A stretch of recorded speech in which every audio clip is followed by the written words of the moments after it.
Halo guys, selamat datang di channel aku yang bernama Aldo Bin. Dan ini video pertama kali aku, dan aku akan membawakan kasus pembunuhan dan hilangnya seorang wanita. Kejadian kasus ini pada tahun 2005. Kasus Natalee Holloway ini sampai diangkat dan dijadikan film yang berjudul Natalee Holloway. Jika kalian boring atau lagi santai gak ada kerjaan gitu, silakan aja nonton filmnya. Jika kalian ada waktu sedikit, alangkah baiknya sisakan waktu kalian untuk mendengarkan aku bercerita tentang kasus ini. Oke guys, daripada spoiler di awal, langsung aja kita mulai. Intronya dulu. Intronya nyusul ya guys.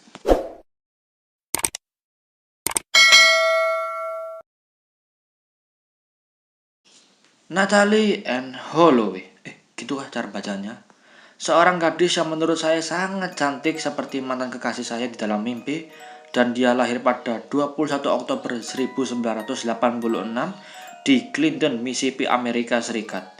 Dan Natalee anak pertama dan adiknya yang kedua bernama Matthew Holloway, dan nama ayah dan ibu Natalee adalah David Holloway dan Elizabeth Holloway. Tetapi sayangnya orang tua Natalee bercerai di tahun 1993 dan ibunya mau gak mau tetap bertanggung jawab dan membesarkan Natalee dan Matthew. Di tahun 2003, ibu Natalee menikah lagi dengan seorang pengusaha di Alabama, Amerika Serikat yang bernama George Tweedy. Pada akhirnya Elizabeth membawa Natalee dan Matthew pindah ke Mountain Brook, Alabama, Amerika Serikat. Dan Natalee sendiri lulus dari SMA Mountain Brook High School pada 24 Mei 2005. Menurut saya dia disekolahkannya cukup bagus dan ratingnya cukup tinggi. Oke, dan langsung aja masuk pada kasus dan kejadian Natalee guys. Pada Kamis tanggal 26 Mei 2005, Natalee bersama teman-temannya mengadakan liburan untuk merayakan kelulusan sekolah di Pulau Aruba. Jika kalian tahu, Pulau Aruba sangat kecil sekali, tetapi banyak wisatawan datang ke pulau tersebut ya untuk liburan dan ada urusan gitu. Dan Pulau Aruba sendiri sangat kecil dan tempatnya peninggalan pada masa kolonial Belanda. Pulau Aruba itu sama dengan di pulau yang di Indonesia itu apa namanya? Ingat Pulau Kangean yang dekatnya di Pulau Madura itu. Jika kalian tidak tahu ya silakan searching atau aku akan tampilkan gambar di sini, oke? Natalee liburan bersama teman-temannya sudah 5 hari dan niatnya liburan sampai tanggal 31 Mei. Ya, pertama itu berjalan dengan lancar dan tidak ada apa-apa. Tetapi pada tanggal 30 Mei 2005, Natalee dinyatakan hilang. Pas itu Natalee dengan keadaan mabuk berat, dan Natalee memutuskan untuk kembali ke hotel di mana dia bersama teman-temannya menginap. Tetapi ada salah satu temannya melihat Natalee sedang naik ke mobil dan dibawa gitu sama orang laki-laki berketurunan Belanda. Dan laki-laki tersebut yang membawa Natalee bernama Joran van der Sloot, dan dia mempunyai rumah di Pulau Aruba. Joran sendiri mempunyai ponakan atau saudara bernama Dipak dan Satis. Saya cerita sedikit, Joran sendiri adalah dari keluarga terpandang, yaitu ayahnya sendiri berprofesi sebagai hakim dan ibunya berprofesi sebagai guru. Joran sendiri sering melakukan kenakalan seperti minum-minuman, selayaknya kenakalan remaja seperti biasanya. Sudah 2 hari Natalee tidak kembali dan tidak terlihat lagi, dan orang tua Natalee yang sangat cemas karena tidak memberi kabar saat liburan.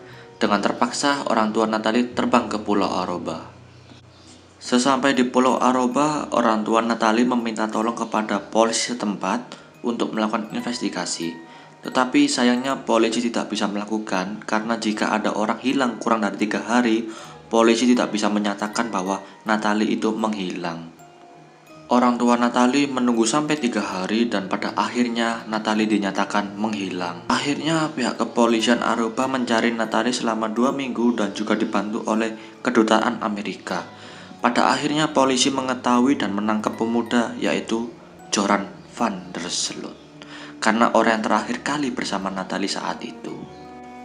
Sepintar-pintarnya kita menyembunyikan bangkai, pasti akan ketemu juga. Pada saat itu Joran chattingan dan bercerita pada si Dipak saudaranya kalau Joran sudah melakukan hohohihe pada Natalie. Di sini Joran membuat pernyataan palsu, yaitu Joran mengatakan kalau dia meminta saudaranya si Dipak untuk menjemputnya. Dan pihak kepolisian juga menanyai keterangan pada Dipak. Dan Dipak kaget kalau Natalie hilang, dan Dipak mengatakan sesungguhnya jika dia tidak pernah menjemput Joran pada saat itu. Pada akhirnya Joran ditangkap lagi untuk ditanyai keterangan. Lagi dan lagi. Gemes aku sebagai gemes. Joran membuat pernyataan palsu dan mengatakan yaitu saudaranya yang bernama Satis dituduh jika Satislah yang memperkosa Natalie setelah mengantarkan Joran pulang. Kalau aku sih sebagai Satis pasti marah ya, soalnya diadu domba apalagi bersangkutan paut dengan polisi. Kemudian si Satis dipanggil dan ditanyai keterangan oleh kepolisian, dan akhirnya Satis pun menjawab kalau si Satis pas itu menjemput Joran di pinggir pantai dengan keadaan terburu-buru dan ekspresi ketakutan gitu. Lalu si Satis bertanya pada Joran tentang Natalie, dan si Joran sendiri mengatakan kalau si Natalie masih di pinggir pantai belum pingin pulang. Dan si Satis yang lugu dan polos ya percaya gitu sama omongan si Joran tanpa merasa curiga sedikit pun. Akhirnya saksi-saksi si Satis dan Dipak pun dikumpulkan dan dinyatakan bahwa mereka berdua tidak bersalah dan mereka pun dibebaskan kembali.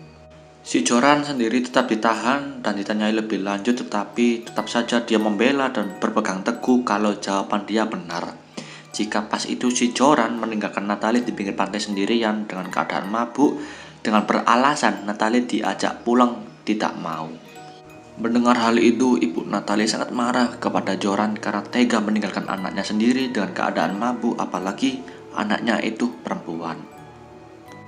Lagi-lagi orang tua Joran yang sangat berpengaruh di Pulau Oroba, dan Joran sendiri anak orang kaya, tetapi sayangnya belum ada bukti-bukti yang kuat jika Joran ini bersalah, dan pihak kepolisian sudah mencari-cari keberadaan dan jasad Natalie tidak ditemukan.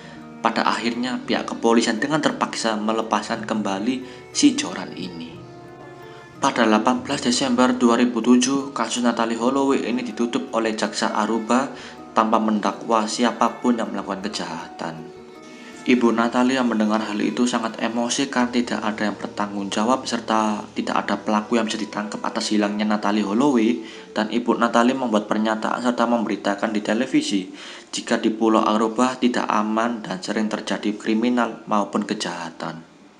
Dan ibu Natalie jangan menyuruh wisatawan untuk datang ke pulau tersebut, dan dulunya pulau itu sering dikunjungi wisatawan menjadi mendadak sepi sehingga membuat penduduk di Pulau Aruba benci sama Elizabeth Holloway ini. Iya sih, memang kalau orang yang emosinya tinggi sehingga membuat semua orang tetap bersalah di mata dia. Pada suatu hari ada berita dan asumsi-asumsi lain, katanya si Natalie diculik oleh bandar narkoba dan dijadikan budak seksual di negara Venezuela. Lagi dan lagi ibu Natalie sangat emosi dan sangat sedih serta membuatnya berpisah atau cerai lagi dari suami keduanya guys. Suatu hari seorang wartawan Belanda yang tertarik dengan kisah nyata Natalie Holloway secara diam-diam menyelidiki kasus ini. Ia menyamar menjadi seorang pengedar narkoba dan menjualnya kepada Joran van der Sloot yang saat itu sudah pindah dan kuliah di Belanda. Dalam kondisi yang sangat mabuk, Joran bercerita bahwa ia telah memperkosa serta membunuh Natalie dan menenggelamkan jasadnya ke laut dengan menelepon teman-teman yang lain supaya untuk membantu. Kemudian teman-temannya mengikat dengan rantai dan pemberat agar jasadnya tidak muncul ke permukaan laut supaya sulit ditemukan. Joran mengakui bahwa ia sempat membantu mengangkat jasad Natalie ke atas perahu sebelum dibuang oleh teman suruhannya. Semua pengakuan Joran direkam oleh wartawan yang menyamar tersebut menggunakan kamera tersembunyi. Dengan bukti video tersebut, wartawan serta pihak televisi Belanda memanggil ibu Natalie. Ibu Natalie pingsan setelah melihat video pengakuan Joran tersebut, dan kasus Natalie dibuka kembali pada tanggal 1 Februari 2008. FBI serta kepolisian menyelam mencari jasad Natalie, tetapi tidak ditemukan hingga saat ini. Pada tahun 2010, Joran van der Sloot ini akhirnya dipenjara, tetapi untuk kasus yang berbeda. Ia terbukti telah melakukan pembunuhan terhadap seorang gadis yang bernama Stephanie yang diduga sebagai kekasihnya.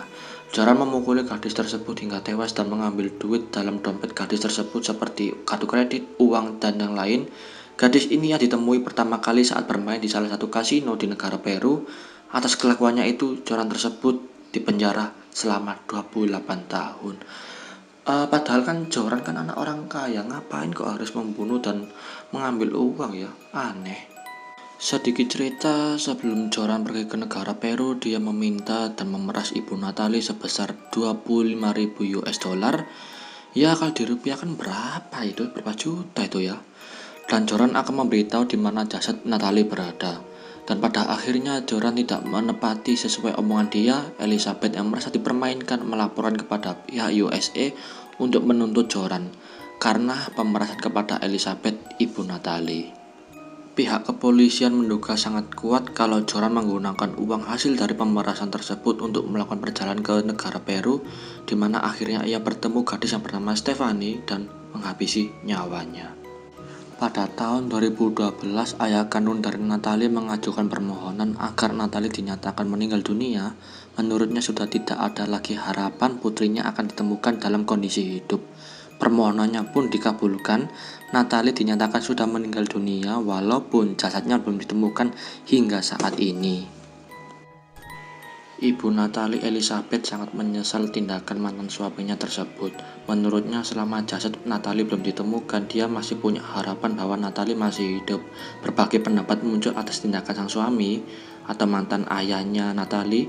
Kemungkinan besar ayah Natalie menginginkan pencairan dana asuransi pendidikan senilai 2.000 US dollar yang akan digunakan untuk keperluan pendidikan adik Natalie yang bernama Matthew. Hingga saat ini banyak spekulasi muncul tentang keberadaan Natalie atau jasadnya Natalie.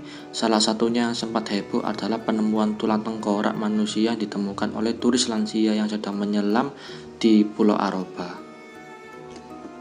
Turis tersebut memfoto tulang tersebut, namun setelah diotopsi, tim forensik atau tim medis menyatakan bahwa itu bukan tulang manusia, walaupun semua orang yakin bahwa itu adalah tengkorak manusia. Memang agak aneh sih, karena sejak awal itu banyak kasus yang ditutup-tutupi. Ya memang lah, maklum kan dia anak orang kaya si Joran itu.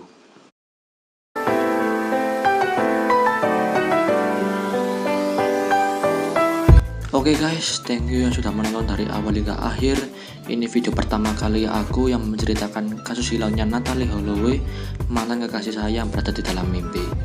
Jika aku ada yang kurang atau aku menceritakan belum lengkap, tolong bisa diskusi bersama di kolom komentar ya guys.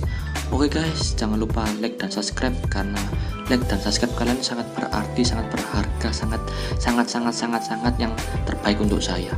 Oke guys, sampai jumpa di video selanjutnya. Sampai jumpa. Kon kun kan.